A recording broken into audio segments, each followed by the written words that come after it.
코로나로 배달 수요가 늘어난 요즘 회 당일 배송으로 유명한 오늘회가 정말 먹을만한지 회사랑이 리뷰해보도록 하겠습니다. 오늘의 리뷰는 이번이 세 번째로 최근 리뷰도 4개월 전에 올렸었습니다. 그런데 최근 코로나19 재확산에 많은 분들이 관심을 가지는 것 같아 이전에 놓쳤던 음식과 신메뉴를 준비해보았습니다. 과연 배달에는 먹을만한지, 가성비는 어떤지 자세한 이야기는 영상을 통해 보시죠.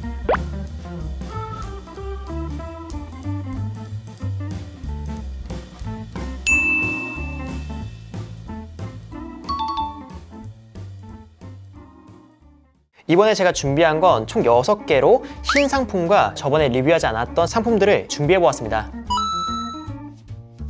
네, 지금 이렇게 해서 약 16만원어치입니다. 이 오늘의 같은 경우는 당일 오후 3시까지만 주문하면 7시까지 배달을 해주는 서비스잖아요. 아무래도 서비스 비용이 포함되어 있다 보니까 음식 자체의 가성비가 그렇게 좋다는 생각이 들진 않습니다. 그렇다면 가격적인 걸 신경 쓰지 않더라도 여기 있는 회가 정말 맛있는지 하나씩 리뷰해 보도록 하겠습니다. 우선 제가 첫 번째로 먹을 건 쿠마 겨울특선 모듬회. 쿠마는 여의도에서 유명한 횟집으로 좋은 횟감과 푸짐한 양으로 큰 사랑을 받고 있습니다. 그런데 주문하고 후기를 보니 후기가 생각보다 좋지 않더라고요. 최근에 쿠마를 리뷰했던 입장에서 오늘의 쿠마는 어떤지 꼼꼼하게 보도록 하겠습니다. 쿠마 모듬회의 가격은 59,900원, 그냥 6만원인 거죠. 중량은 550g으로 2인분 정도라고 생각하시면 될 것 같습니다. 구성 같은 경우는 숭어, 청어, 도미, 광어, 능성어, 농어, 방어, 그리고 새우장 이렇게 구성되어 있습니다. 지금 구성적인 걸 봤을 때는 능성어가 들어가 있다는 거, 방어가 들어가 있다는 거, 그 외에는 그렇게 비싼 생선들이 들어간 게 아니라서 가성비가 있어 보이지 않습니다. 우선 제가 첫 번째로 먹을 건 광어회. 숙성을 통해서 올라오는 그 감칠맛이 이 간장과 만나서 단맛으로 느껴졌습니다. 그리고 식감 같은 경우는 상당히 부드러운 편이에요. 꽤나 많이 숙성된 광어로 기존에 화로를 선호하셨던 분들에겐 약간의 호불호가 있지 않을까 싶었습니다. 그리고 제가 다음으로 먹을 건 능성어. 능성어는 담백합니다. 그런데 오히려 이 광어보다 그 감칠맛은 덜했던 것 같습니다. 이때부터 뭔가 이상했습니다. 쿠마는 자연산 횟감을 주로 고집하기에 생선의 질이 일정하지 않을 수 있지만 일단 식감과 맛이 식당에서 먹는 것과는 거리가 멀었습니다. 배달이니까 그럴 수 있다고 생각은 하지만 아무튼 나머지 횟감도 먹어보겠습니다. 그리고 제가 다음으로 먹을 건 청어. 겨울이라서 기름이 잔뜩 오른 청어를 한번 맛보도록 하겠습니다. 이 청어가 기름지기 때문에 와사비를 얹어서 맛볼 건데요. 근데 그 와사비는 PPL입니다. 이름은 옴트리 705 생와사비로 생와사비 페이스트가 94.5% 들어갔다고 합니다. 확실히 육안으로 봐도 생와사비의 섬유질이 보이는데요. 맛이 어떨지 청어와 함께 맛보도록 하겠습니다. 뼈가 잘 손질되어 있고 기름짐도 올라오고 괜찮습니다. 하지만 얘가 여기서 조금 더 시간이 지났다면 그거는 조금 먹기 힘들지 않았을까 라는 정도의 숙성이었다고 생각합니다. 불굴산 생선은 숙성에 있어 더 까다롭다고 생각하는데요. 자칫하면 특유의 비린맛이 부각되어 먹기 힘들기 때문입니다. 그런데 지금 이 청어는 딱 경계선에 있는 느낌이었습니다. 생선을 좋아하시는 분이라면 감수하고 먹을 정도인데 비린 걸 아예 못 드시는 분께는 추천드리기 힘들지 않을까 싶었습니다. 그리고 함께 곁들인 705 생와사비는 질감적인 면에서 생와사비와 비슷했습니다. 은은한 단맛은 덜했지만 더 알싸하고 청어의 고소함과 비릿함을 중화해주는 게 괜찮은 조미 생와사비라고 생각했습니다. 그리고 제가 다음으로 먹을 건 방어. 이 방어회에는 쿠마에서만 먹는 방식이 있어요. 앞서 구성 소개를 할 때 얘기한 새우장, 기름진 방어와 새우장을 함께 먹는 것입니다.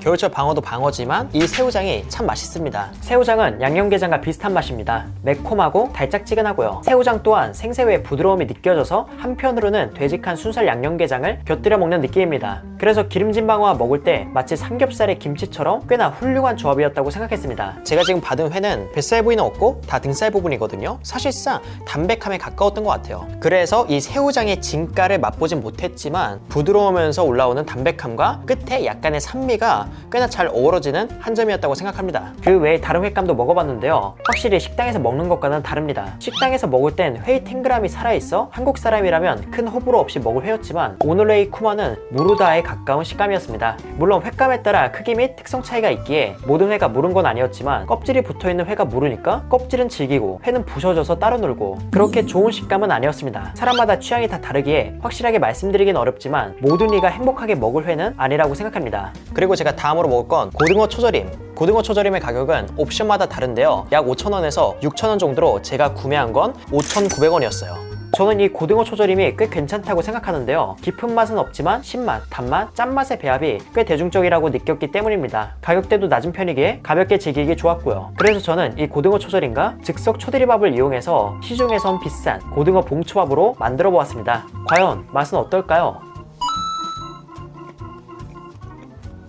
일단 초절임이기 때문에 식초 자체의 산미가 전반적으로 깔려 있고요. 그리고 소금의 짠맛과 추가적인 양념의 단맛까지 더해져서 사실상 달짝지근하고 새콤한 고등어 초절임이었다고 생각합니다. 그리고 식감은 식초로 인해 단백질이 응고되면서 익은 생선을 먹는 것과 비슷했습니다. 하지만 익은 것보단 조금 더 부드럽고 촉촉한 정도? 초대리밥은 밥알이 단단하거나 식감이 좋은 건 아니지만 새콤달콤한 게 고등어 초절임과 맞나? 고등어 봉초밥을 어느 정도 흉내낼 수 있었던 것 같습니다. 그리고 제가 다음으로 먹을 건 성게. 이 성게 한 팩의 가격은 18,900원, 약 19,000원이네요. 제가 후기를 보니까 이 성게에 대한 평가가 생각보다 괜찮더라고요. 보통 성게는 비싼 걸 먹어야지 맛있다 라는 선입견이 있는데 과연 어떨지? 성게가 가지고 있는 녹진한 단맛이 잘 느껴지고요. 그리고 끝에 아주 묘한 쓴맛이 연하게 돌지만 사실상 그렇게 신경 쓰일 정도는 아니고요. 성게는 작은 편이지만 상당히 탄력 있는 게 씹는 맛이 살짝 있었습니다. 가격 대비 맛은 괜찮았지만 아주 작은 알맹이가 씹히더라고요. 아마 손질시 생긴 문제로 추정되며 먹는데 문제는 없었지만 이물감에 예민하신 분들에게 추천드리기 살짝 애매할 수 있을 것 같습니다. 그리고 제가 다음으로 먹을 건 요즘 제철이죠, 말똥성게. 이 말똥성게의 가격은 29,900원, 약 3만원이네요. 제철이라고 해서 저렴하진 않아도 맛은 좋습니다. 부드러운 질감에 은은한 단맛, 거기에 특유의 향이 성게 본연의 맛을 더 부각시켜주고요. 쓴맛이 있긴 하지만 아주 약한 편이라고 느꼈습니다. 그런데 이 말똥성게는 조금 색다르게 즐겨보려고 하는데요, 그건 잠시 후에 공개하겠습니다. 그리고 제가 다음으로 먹을 건 달마새우회. 이 달마새우회는 손질된 게 총 20마리 들었고요. 가격은 19,900원. 네, 어느 유튜버가 이게 그렇게 괜찮다고 극찬했던 걸로 아는데 어떨지 한번 먹어볼게요.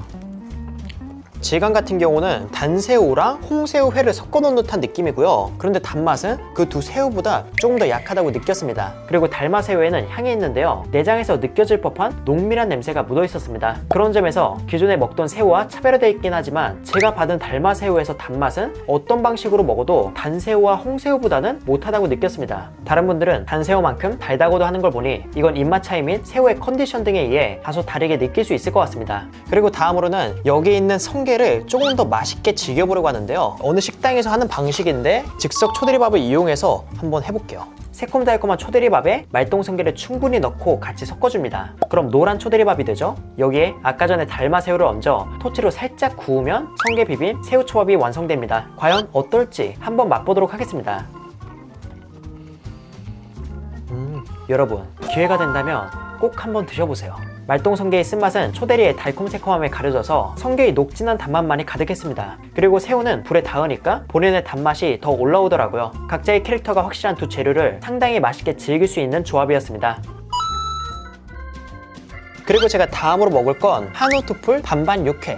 이 육회의 가격은 29,900원. 이것도 3만원이네요. 이 육회 같은 경우는 은근 많이 주문하시는 것 같은데 어떤지 궁금해서 제가 한번 주문해봤고요. 우선은 얇게 점인 육회를 같이 온 참기름장에 찍어서 먹어볼게요. 일단 이 육회는 생각보다 부드러웠습니다. 생고기가 가지고 있는 탄력 있는 식감이 아니고 숙성이 되어서 부드러운 느낌이었습니다. 그리고 맛은 전체적으로 담백했으며 생소고기에서 느껴지는 산미가 꽤나 두드러졌던 것 같습니다. 이거에 대해서 한마디로 정리하자면 부드럽고 무난한 얇게 점인 육회라고 보시면 될 것 같아요. 그리고 다음은 얇게 썰은 육회를 맛볼 건데요, 이번엔 움틀에서 나온 실장님 회초장에 찍어서 한번 먹어볼게요. 육회를 왜 초장에 찍어 먹냐 생각하실 수도 있는데요, 소금장은 식상하고 간장은 애매해서 육회 비빔밥을 먹는 것처럼 초장에 시도해보고 싶었습니다. 과연 그 맛은 어떨까요? 얇게 점인 육회랑 비슷할 줄 알았는데 이번엔 오히려 씹는 맛이 있고 상당히 탄력 있는 식감이었습니다. 육회는 따로 양념된 게 아니라 담백했습니다. 그런데 이렇게 썰린 육회가 양념이 되어 있지 않으니 뭔가 묘하더라고요. 양념을 직접 해서 먹어야 할 것 같은 느낌? 그리고 초장과의 조합은 나쁘지 않았습니다. 움트리의 초장은 생얼류를 많이 넣어서인지 묽은 것보단 약간 된 느낌이었습니다. 맛 또한 고추장의 단맛이 조금 더 두드러졌던 것 같고요. 아무튼 써는 방식뿐만 아니라 숙성도 또한 달리해서 먹는 재미가 있는 육회였습니다.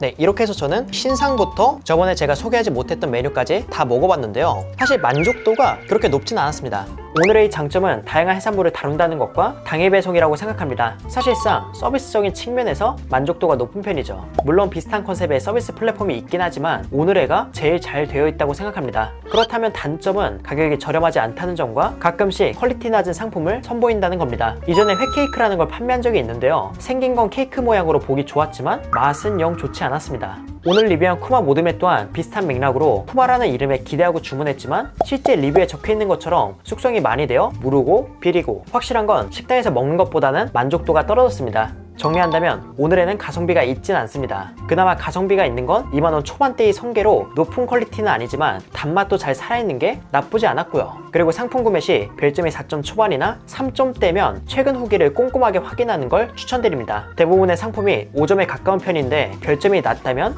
그건 충분히 고민할 필요가 있습니다. 네, 이렇게 해서 회사랑은 인사드리도록 하겠습니다. 그럼 여러분들 안녕.